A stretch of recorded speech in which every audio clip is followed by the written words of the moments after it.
is alerting, always protecting. Welcome to This Week in Kansas with your host, Tim Brown. Hello and welcome to This Week in Kansas. Thank you for being with us this morning.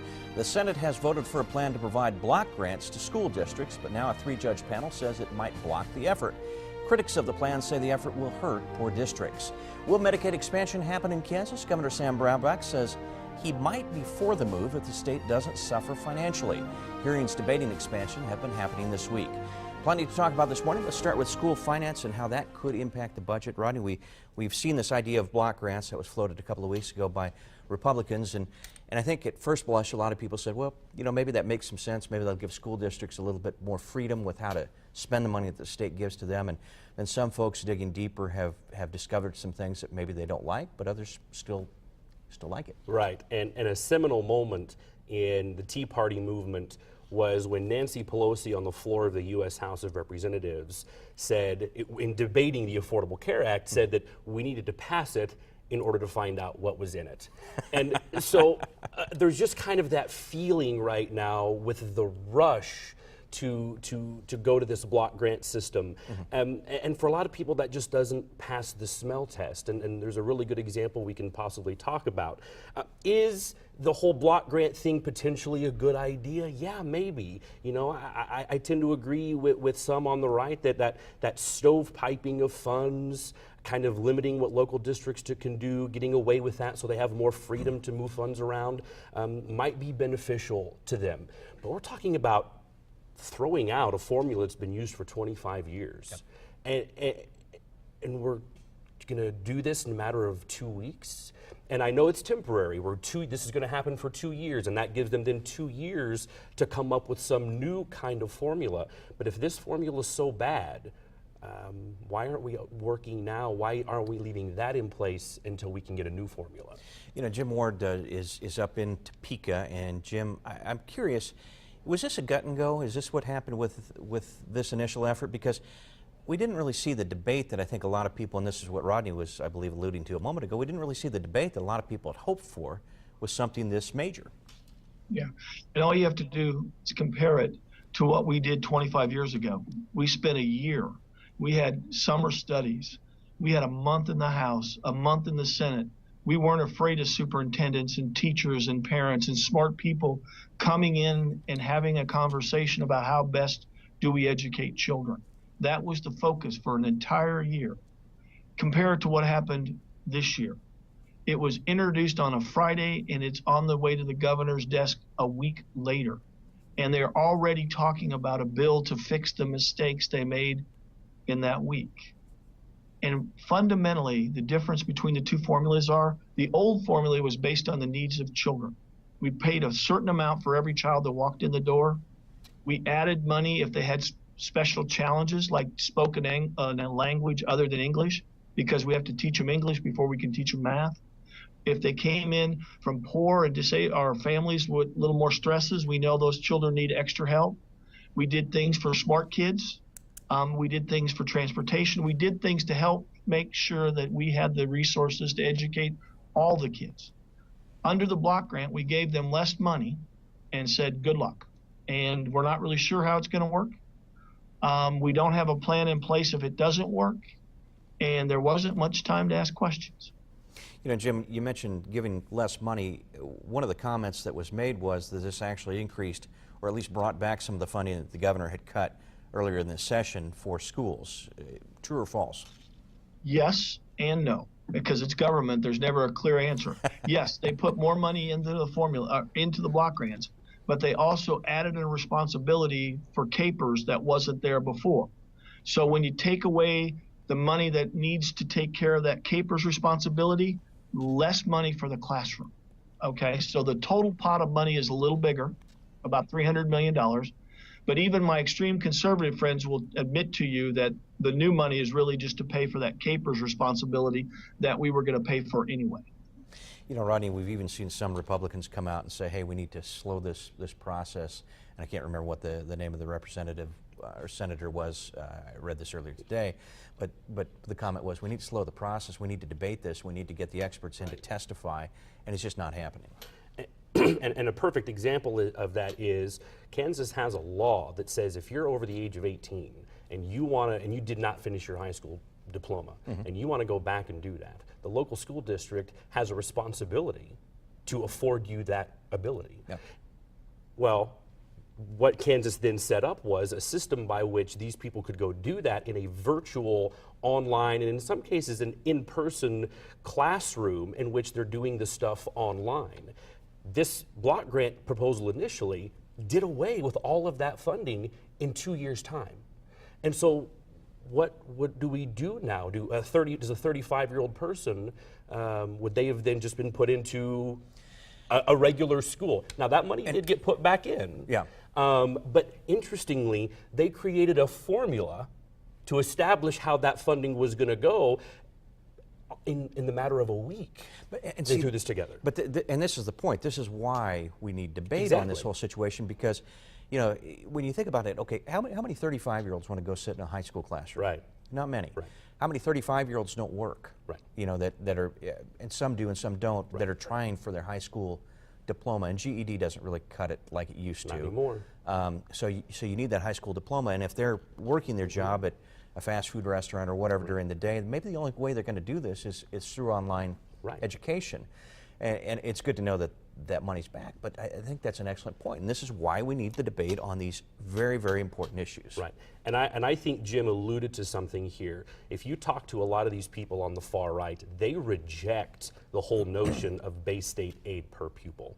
They don't think that that's a fair way to look at education funding. They think that it should only be looked at as the giant pot. Now that works for them because that means that they can fudge the numbers and they can, you know, skew the numbers in a way that works for their narrative. But I think that's what this is really about, a way to circumvent the judiciary's involvement in education and a way to get away from this concept of base state aid per pupil to say, here's what the education funding is, and as long as they can increase it, regardless of the fact that we're really talking about labor costs going up, that why education spending is going up, not just because of capers, but insurance costs and other things. They can use that with their narrative, and they can then say, oh, we're the education party, when in actuality, they're really not increasing dollars that go to the classroom. Jim Ward, jump in and comment on that, and I want you to comment on one other thing as well. We heard one lawmaker talk about impacting state judiciary funding, and people were pretty upset about that, saying, well, that's almost a veiled threat when we were talking about this whole situation. Well, it wasn't very veiled. It was a direct threat. Poorly veiled, yeah. Yeah. And it's not unusual. The court is forced annually to come hat in hand to beg for the resources to pay the salaries to do the legal system in our state. They've been threatened with changes in their retirement age. They've been threatened with the way they're selected. There has been an enormous amount of unwarranted, unfair, and really borderline they're just threatening. They're trying to control the judiciary. One other thing I want to point out, we talk process, and most of the time, most people don't care about process. But the last time the majority party abused the process like they did for the school finance formula, we got the tax plan, which blew up the budget, which is causing the financial stress that we have. The reason we have a slow deliberative process, particularly about big issues like schools and tax policy and budgets, is to try to avoid unintended consequences, because mistakes have huge, significant consequences. And Rodney pointed out one that we were able to catch about virtual schools, and it's still not fixed. That will still be a problem in the next bill that will come next week. One of the things that the extreme conservatives talked about was, well, the formula's been here 25 years and we've had to fix it 87 times. Well, this block grant bill's been around for 2 weeks and we've changed it 10 times and we're not done. And while it is funny, but here's the takeaway. School funding is complicated. Yep. It's hard. It should be hard. The kids that come to school are complicated. The needs of our students are complicated, and we should take the time to get it right, or get it as close to right as possible. And there's absolutely no way you could put together a school funding formula in a week and do anything but harm. All right, guys, we have to take a commercial break. When we come back, we're going to talk about Medicaid expansion, another huge issue for the state of Kansas. We'll be right back. Thursday, Friday, Saturday. Don't miss our Super Saver Sale here at the Furniture Store of Kansas in McPherson. 3 days only. Take an additional 20% off our already low market sale prices. That's sale price minus another 20% off. Super Saver Sale. Thursday, Friday, Saturday. Take an additional 20% off already marked low sale prices. Don't miss this sale. Friendly financing, free delivery, no down payment, and discounts for cash. The big sale you don't want to miss at the Furniture Store of Kansas in McPherson this weekend only. Chevy trucks always find new roads to conquer. We started with a family of the most dependable, longest-lasting full-size pickups on the road. And now, introducing the pickup that unanimously won the 2015 Motor Trend Truck of the Year. All made of high-strength steel, only at one place, your Chevy dealer. Now during Silverado Truck Month, get a total value of $7,750 on select Silverado 1500s in stock the longest. It's Silverado Truck Month at your local Chevy dealer. All right, I tell you what, we're talking about a topic now that if you would have asked me a year ago if we would have this conversation, I would say no.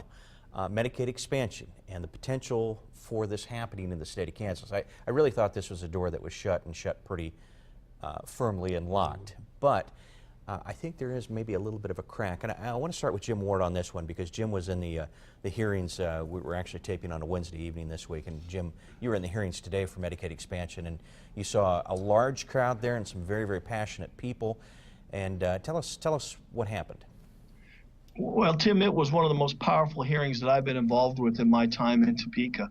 We had over 200 people come from all across the state, most of whom came just by their presence to speak towards support Medicaid expansion. We had over 150 health institutes, hospitals, doctors, providers, patients give us written testimony that was about a foot.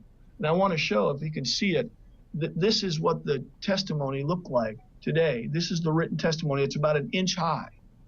We had 12 highly qualified, 3 doctors, including Dr. Mosler, who ran Kansas Department of Health and Environment for 4 years, hospital administrators, the medical society, patients who have had challenges getting the treatment necessary because of the big gaps in coverage because we haven't expanded Medicaid.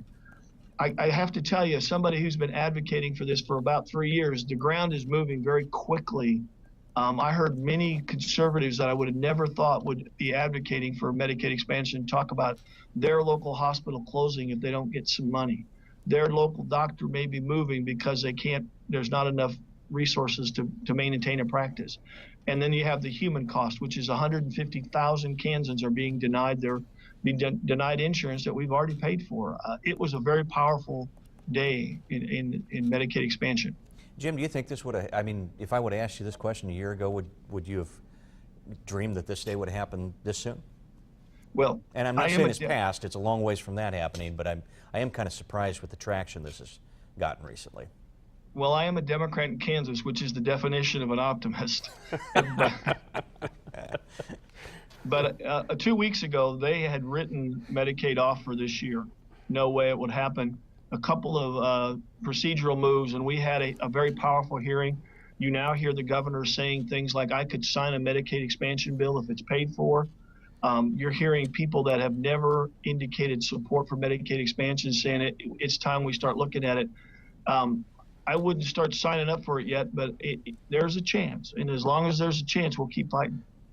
Rodney, you know, it is interesting. Governor Brownback has certainly softened his stance, made a statement in Missouri just, a week or two ago that Jim just talked about, saying that he would sign it if somebody proposed a plan that he thought would work and wouldn't cost the state.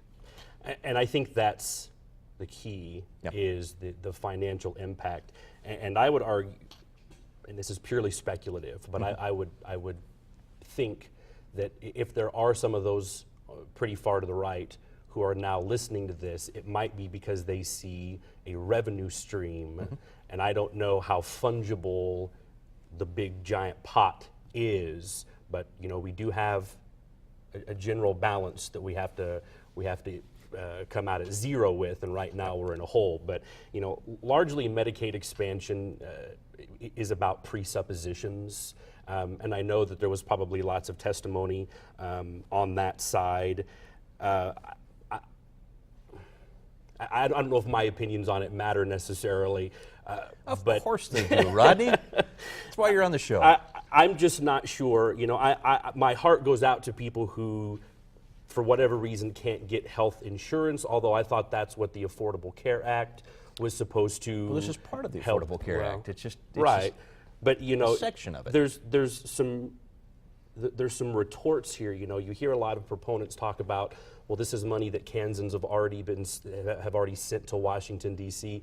Kansas already gets more money from Washington, D.C. than we send to Washington, D.C.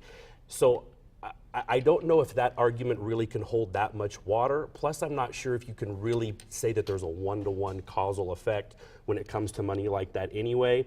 I'm sure that there are struggles that hospitals are dealing with. You might be able to have some insight on that. Sure. I don't know why we're looking to government to bail out the hospitals, unless it was the government's fault that they're doing bad because of the Affordable Care Act. Well, that's part of it. But that's part of it, and you know how that works because the hospitals had to, under the Affordable Care Act, give up a certain amount of reimbursement. Right. And for full disclosure, of course, in my real life, I work for Via Christi, which is a largest provider of healthcare in the state of Kansas, and we're part of a very, very large system, the largest nonprofit system in the United States. So for an organization like mine, we will weather this one way or another. We'll make it. We may have to lay off people, and I'm not saying that. I'm not speaking for Via Christi here, but I'm saying that the bigger hospitals will survive. They may have to cut jobs. Right. It's the small rural hospitals that are really going to, and they are. They're taking it on the chin right now. A lot of them will have to. A lot of them are closing. Right. And the money was given up, not by choice, but I think the hospitals in general agreed that maybe this was a positive, whether they chose to or not. They gave up X amount of dollars in reimbursement, hoping that they would get it back through expansion and things like that. So, and that's just.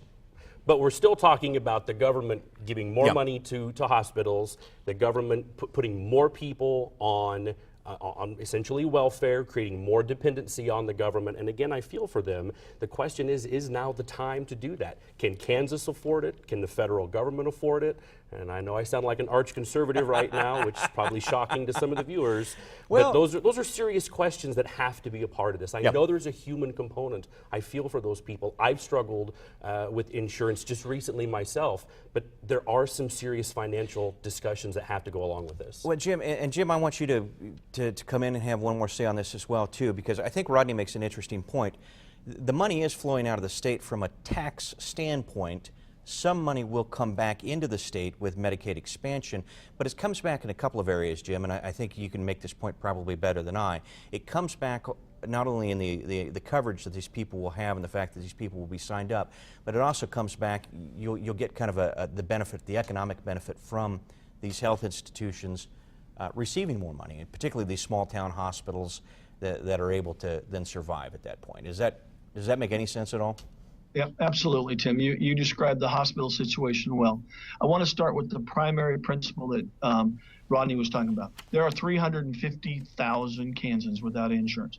More than half of them work full-time, but they're in those minimum wage jobs, which I'm trying to raise the minimum wage, but they can't afford health insurance. And they're the ones that show up in the emergency room. Now, doctors, based on their oath and law, can't turn them away.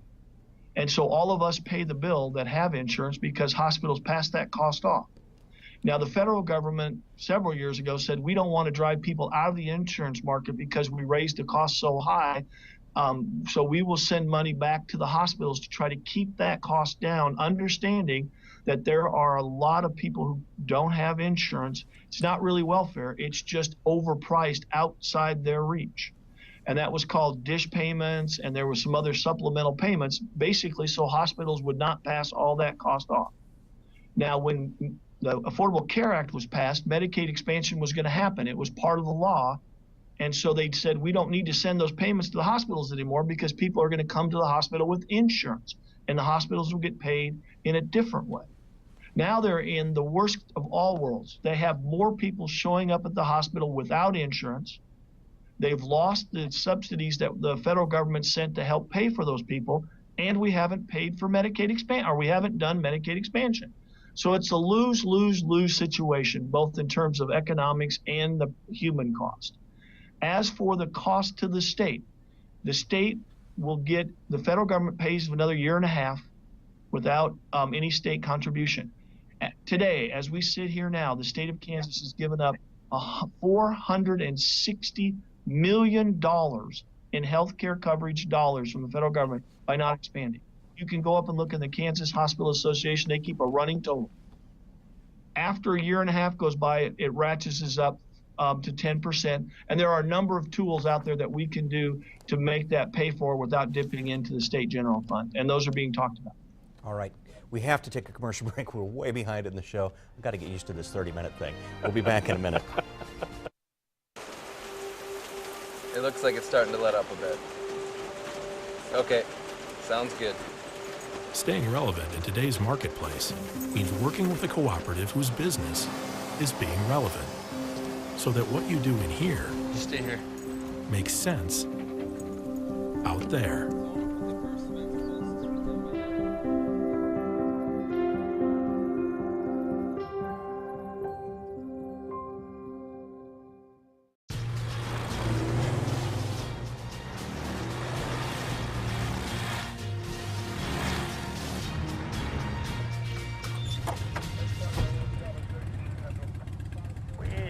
Lost the senator. We gotta move. Let's go. Roll out, roll out. A natural-born leader, the Audi A6, named to car and driver's 10 best. Where are they? Experience the Spring of Audi sales event today and get exceptional values on the Audi you've always wanted.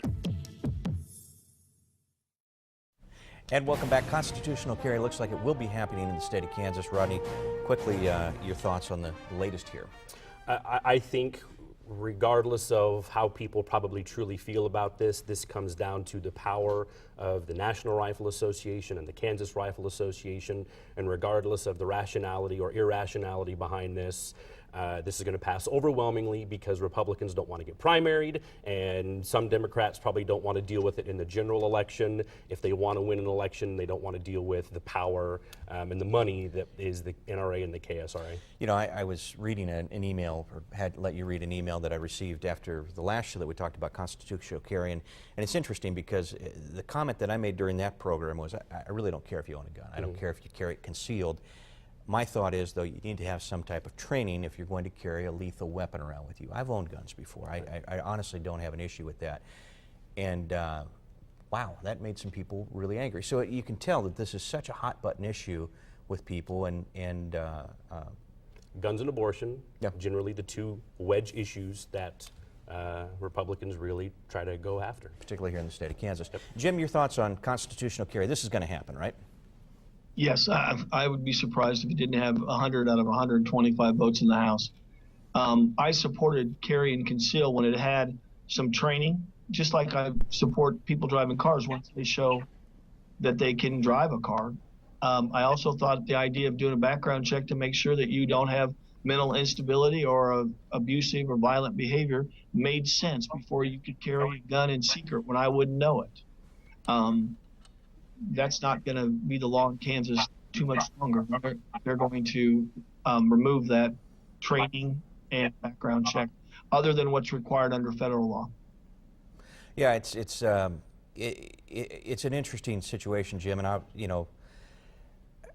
the logic in it, or lack of logic in it, quite frankly, in my mind, it just doesn't make much sense. And I know I'm going to get some really harsh emails on this one again, but I really believe that you do have a certain, if you want to carry a gun, I think you have a certain responsibility to get trained on how to use the gun properly. I think it's just that simple. And as a kid, I took hunter safety courses, and I remember how valuable those were. I was taught in the home, and I just, that's the only thing that that bothers me about this. Right, and if somebody's carrying open, which they can now, you can At least get away. you know. You can get away from that, right?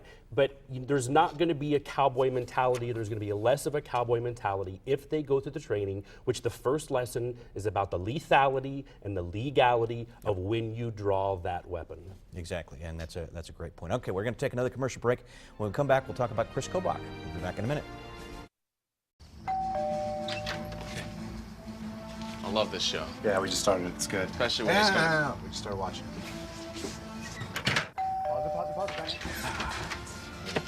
Okay, play it. Cox is now the official sponsor of Binge Watching. Now binge on the best of HBO, now with access to over 2,000 of the most bingeable shows. Get a bundle for just $99.99 a month. Hey, how does it end? Did they escape? No. Do not tell him. Okay, gotta get back to the show. No matter where I'm going, I can always depend on my Honda. And at your Kansas Heartland Honda dealer, you can get a great deal on a new Honda right now, like the 2015 Accord for just $199 a month. 36 miles per gallon? That'll save me some cash. Huge deals on Civic, just $159 a month. Everything I want comes standard. You should see the touchscreen. When America's most trusted brand comes with spring deals like these, why settle for less than a Honda? See your Kansas Heartland Honda dealer today. You know, another interesting thing that's happened during this session, actually it happened last session too. Chris Kobach seeking prosecutorial powers, and this is another, in my opinion, head scratcher. I don't know why he needs prosecutorial powers, but I also am kind of curious as to what your thoughts are on the likelihood of this actually happening. I hope it doesn't. I'm not very good at prognosticating. I've said it on the show, I'll say it again. Quotation by British Member of Parliament historian Lord Acton. Power tends to corrupt. Absolute power corrupts absolutely. Chris Kobach, in my opinion, has an insatiable thirst for power and an ambition towards controlling people's lives through his brand of right-wing conservatism. That's troubling to me, and this is just the latest example of him thinking that he needs to do something which he fundamentally doesn't need to do. Jim Ward, are you still there? We had a little power surge. Are you still online? There we are. Absolutely. Talk to us about Chris Kobach. Here's okay. No one who watches your show and see me on knows that I disagree with Chris Kobach's politics. I think it's wrong to deny the right to vote to 20,000 Kansas based on frivolous reasons. Put that aside. What we're doing is removing the professional prosecutor from the equation. Okay, when the police investigate a crime, they take it to a professional trained prosecutor to evaluate the evidence, determine the righteousness of the case, and then to take over the prosecution. That's called a check, to make sure that only those solid cases. That's gone now. When the FBI does a case, they take it to a U.S. attorney, a trained professional prosecutor. What this law would do is say Chris Kobach can investigate and prosecute people for alleged voter irregularities with no check of a professional prosecutor. Even if you agree with his politics, that's a bad way to do business, and I've opposed it. If I were predicting, I think it passes, but it's going to be very close in the House. Interesting. You know, and Rodney, we already have local district attorneys who are paid to do this job, and I haven't seen any evidence that says that they don't. Once again, Chris Kobach is seeking out a solution to a problem that just doesn't exist. You know, we talked about him a little bit before the show, Chris, and I wouldn't be a bit surprised if he runs for governor. I think you will. All right. Thank you very much for being on the show, and thank you, Jim, for being on the show as well. Thank you for watching the program. If you have any questions or comments, please email me at thisweekinkansas@cake.com. Hope you have a wonderful week.